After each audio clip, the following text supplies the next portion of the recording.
Olá, boa tarde. Hoje o programa Resenha recebe o professor de História da UFMA, Lino de Araújo. Seja bem-vindo, Lino. Obrigado mais uma vez aqui no Resenha. Prazer. Deixa eu bater um papo sobre esse processo eleitoral aí no país e um pouquinho de coisas que possam ter surgido, né, aqui no Maranhão.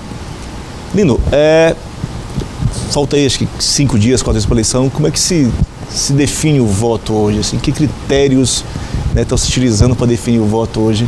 O eleitor está definindo para definir o voto. Tem uma coisa, tem uma zanga, tem uma raiva, tem um ódio, tem um critério mais objetivo, programático. Como é que você vê isso, professor? Penso que o brasileiro em geral vota e toma decisões de maneira muito apaixonada e a partir, né, de uma relação de paixão e de identificação pessoal do candidato consigo, com a sua situação de vida. Então, como se ele trouxesse o candidato para dentro da sua realidade. Não pensa tanto em termos programáticos, em termos ideológicos, em termos do que é melhor para o coletivo, mas ele precisa sentir o candidato como parte do seu mundo particular, não é? Do seu mundo de amizades, por exemplo. Ele quer sentir o candidato e aí uma série de sentimentos, né, mediam essa escolha e que pode atrapalhar também um momento que precisa de bom senso, né? Precisa de pensamento, de consideração, de diálogo, né? E de consideração mais racional de uma escolha que não é somente individual, é uma escolha individual e coletiva, né? Um ato de cidadania que vai definir não o futuro pessoal, mas o futuro da sociedade. Isso talvez não se reflita na ideia de que o voto, eu votei e a responsabilidade a partir daquilo não é mais minha, é de quem de fato talvez tivesse escolhido e tal. E aí, talvez aí você racionalize muito pouco nesse eleitor, digamos, que está aí meio que zangado com o mundo, zangado com a política. Então, essa indignação, né, se transforma em rancor, ressentimento e ódio contra um sistema ou uma realidade que ele totaliza, que ele generaliza e tem raiva de tudo. E por isso escolhe um candidato que representa esse sentimento que não é bom. Não é? Não se pode votar com a bilis, né? Não se pode votar a partir de uma falta de bom senso e de avaliar programas e projetos de sociedade e para o Brasil. Professor, o Jornal Folha de São Paulo hoje, o jornal traz uma matéria que de fato, um recorte de uma pesquisa do Datafolha, e ele caminha nessa direção que o senhor tem apontado, que 72% dos jovens, aí 18 a 34 anos, 16 a 34 anos que eles avaliam, diz estar com raiva, né? 72% com raiva do que se passa, do que o país vive hoje. Esse sentimento, ele é fruto do quê? Assim, ele é fruto só da ojeriza política, da indignação com a política, ou isso tem outras causas, assim, a gente olhando de longe, mas tem outras causas? É multicausal, são várias causas, né? Uma delas pode ser essa que você apontou, mas a gente também tem que considerar de uma boa parcela da população hoje que nasceu depois do golpe, depois do regime militar, e depois da Constituinte, da Constituição. Já nasceu numa situação de democracia. Não tem uma consciência de uma memória do que realmente aconteceu no passado recente do Brasil e que se reproduz agora nessa eleição. Um outro fator também é que boa parte dessa juventude tem uma indignação até justa, porque falta ali educação, falta ali horizonte de emprego, de realização profissional. E essa situação, ela converge para um sentimento de indignação, não é? E um outro fator também é o grau de despolitização que essa geração e que a sociedade em geral foi assim, levada, né, de não conseguir conversar politicamente sobre política, sobre bem público, sobre espaço público, Estado laico, Constituição, bem público. Então são deficiências na própria formação de uma cidadania que é precarizada, que é dificultada por várias práticas sociais.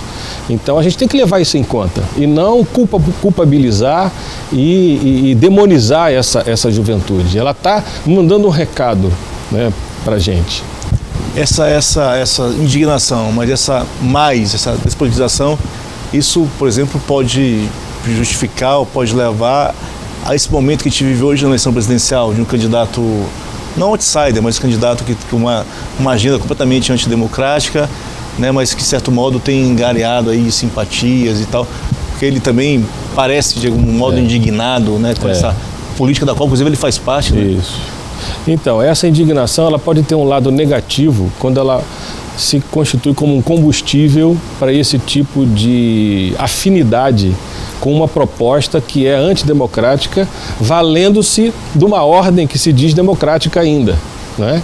Que é uma democracia fragilizada que a gente tem. Então, um candidato vem com esse discurso, ele traz para si, converge essa indignação que é, né, que está dispersa e se converge para uma proposta, para um discurso que é pautado por jargões, né, e frases de efeito, como se aquilo fosse resolver o problema dessa indignação, e não resolve, pelo contrário, pode piorar.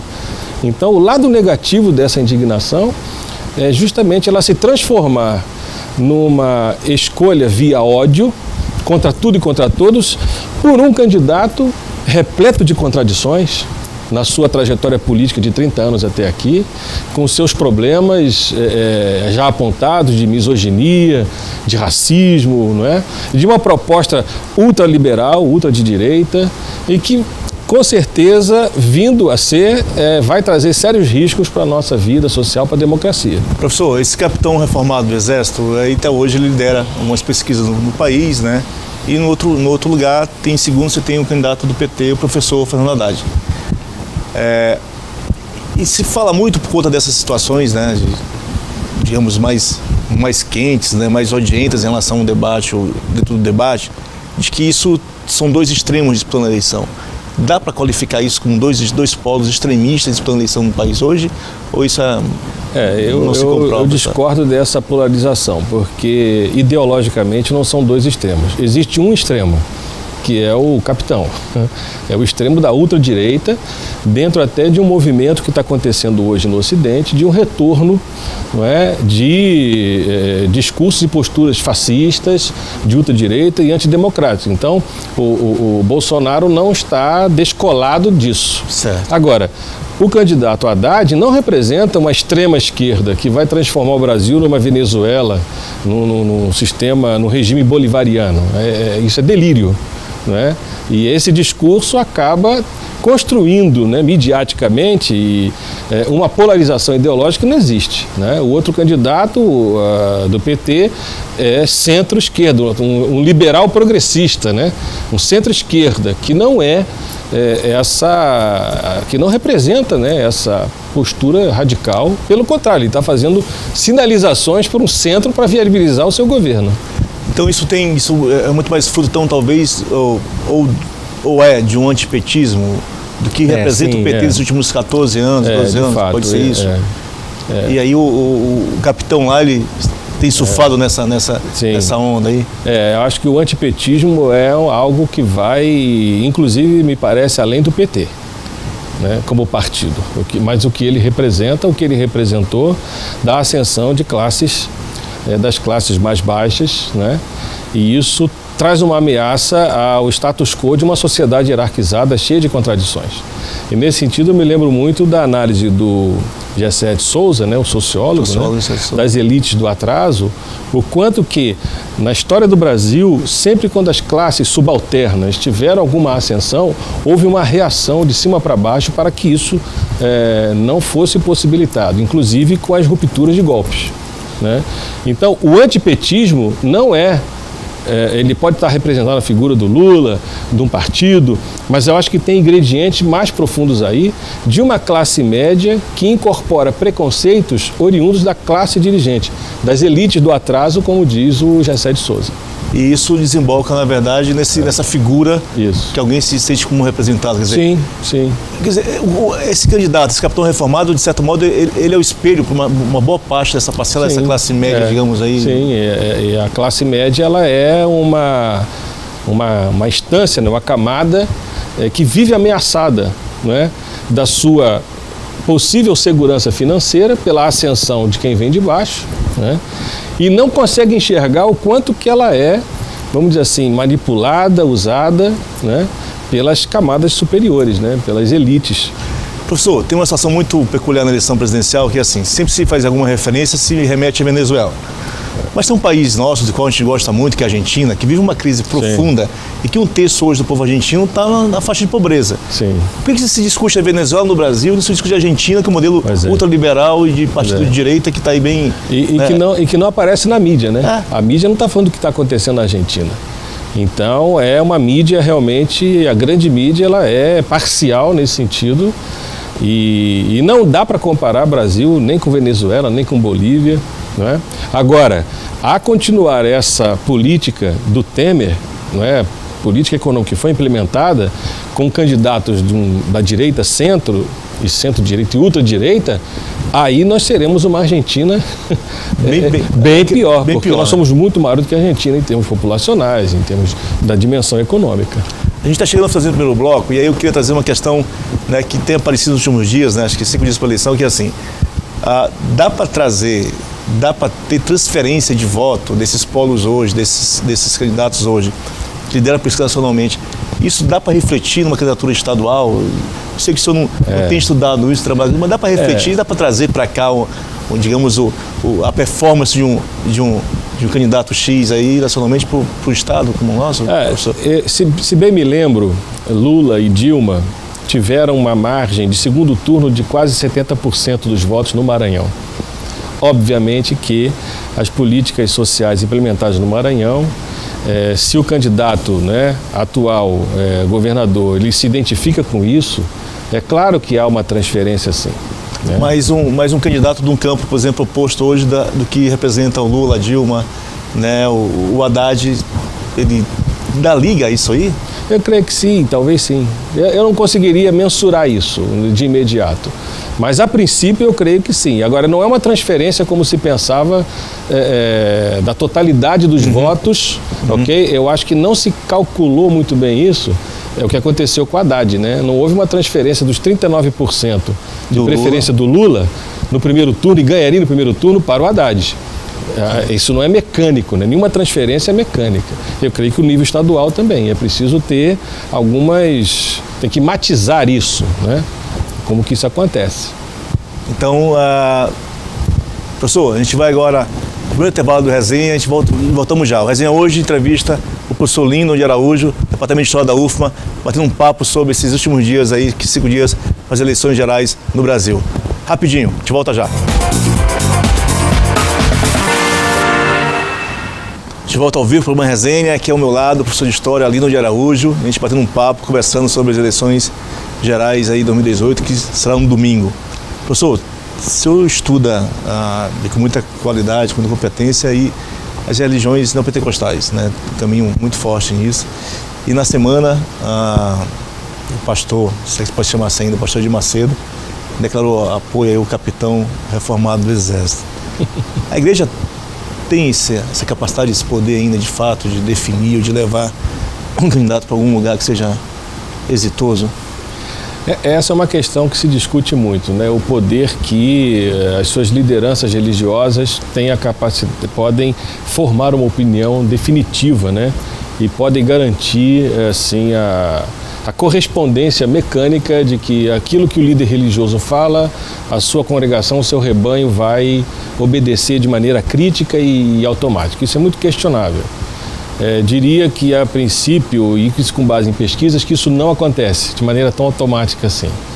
Agora, o que causa surpresa na posição do Edir Macedo, por um lado, é que ele sempre, próximo às eleições presidenciais, ele se posiciona, né?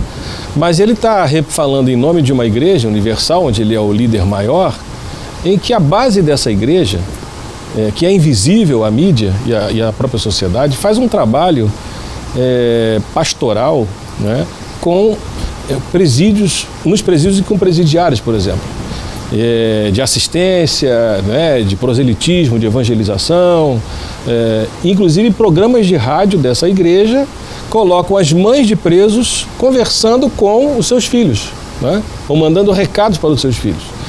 Então, como é que uma igreja que na sua base faz um trabalho com presídios e presidiários, né, o seu líder maior vai apoiar um discurso que diz que bandido bom é bandido morto. Então, é uma grande contradição que mostra que esse líder, que seria hoje, na verdade, mais um sacerdote judaico antigo do que um pastor evangélico, ele está muito distante dessa base. E essa base não enxerga, vamos dizer assim, teoricamente, a contradição de um apoio como esse. E aí, assim, quero trazer uma questão para o senhor que é a seguinte, professor. Até antes, no período pré-eleitoral, a Universal tem não é que a igreja tem um partido, mas tem o PRB, muita proximidade, né, com muita liderança da igreja no PRB. O PRB tinha um pré-candidato, que era o Flávio Rocha, um empresário, dono de uma grande loja, né, de varejo no Brasil, um grande empresário, e não se viabiliza, quer dizer assim, e de repente, como é que eu não tenho um candidato no partido que é próximo, onde eu tenho alguma certa influência, e eu venho aí nos últimos, né, 10 dias, né, 8 dias, indicar apoio a alguém que isso mostra, vamos dizer assim, a incapacidade de uma estrutura religiosa empresarial de projetar politicamente, no âmbito nacional, um candidato próprio. Isso aconteceu no Rio de Janeiro com o Crivella, mas no âmbito nacional não. E aí a liderança máxima vai, casuisticamente, ter uma outra opção política. Pesquisa dá para, assim, falta 4 ou 5 dias para a eleição, pesquisa dá para interferir nesse resultado final aí? Dá para... Interfere em causar impressões, né? Pesquisa é um retrato do momento. A pesquisa de ontem, por exemplo, hoje já não é mais a mesma coisa. A de amanhã e depois... A de amanhã também. Então, a gente precisa ter uma relação meio, né, crítica com as pesquisas, porque é sempre um retrato. E o retrato pode estar muito próximo da realidade ou pode estar distante, desfocado da realidade. Não é? O senhor acredita que isso ainda interfira na definição do voto daquele eleitor indeciso? Sim, interfere, porque pessoas vêm conversar comigo, por exemplo, eu não vou votar nesse candidato porque ele vai perder. Eu quero votar em quem, eu não quero jogar meu voto fora, então vou votar em quem está ganhando. E as pesquisas têm esse poder de definição, que é um critério também ruim, negativo, né? Eu vou votar em quem está ganhando, quem é que... Então... A gente está chegando no finalzinho do programa, professor, assim, caso se defina o segundo turno com o partido do capitão reformado do Exército e o Haddad, o PSDB é o principal derrotado hoje desse processo eleitoral? O PSDB é um partido que caminha por uma auto-implosão, junto com o campo de centro-direita democrático, que apostou no impeachment e no golpe e que, na verdade, o resultado de um segundo turno pode sucumbir esse projeto e, na verdade, abrir um espaço para a emergência e consolidação de uma ultradireita que não estava colocada até então. O papel do Centrão no segundo turno, qual seria? O Centrão que tem aí, que engloba boa parte desses partidos mais fisiológicos, que tem nesse sentido. O papel do Centrão seria afirmar o campo democrático, com todas as suas contradições. E aí, sim, apostar, mais do que num candidato, na continuidade, mesmo que precarizada e frágil da nossa democracia, na democracia. Porque a vitória de uma proposta como essa é sintomaticamente ameaçadora ao futuro do país. É um horizonte obscurecido que a gente pode ter. Solino, muito obrigado. Muito obrigado, Etevaldo. Bom trabalho, grande abraço. O resenha fica por aqui. Eu volto na próxima sexta-feira, depois do Zé Cirilo. Até lá, uma boa tarde a todos. Tchau.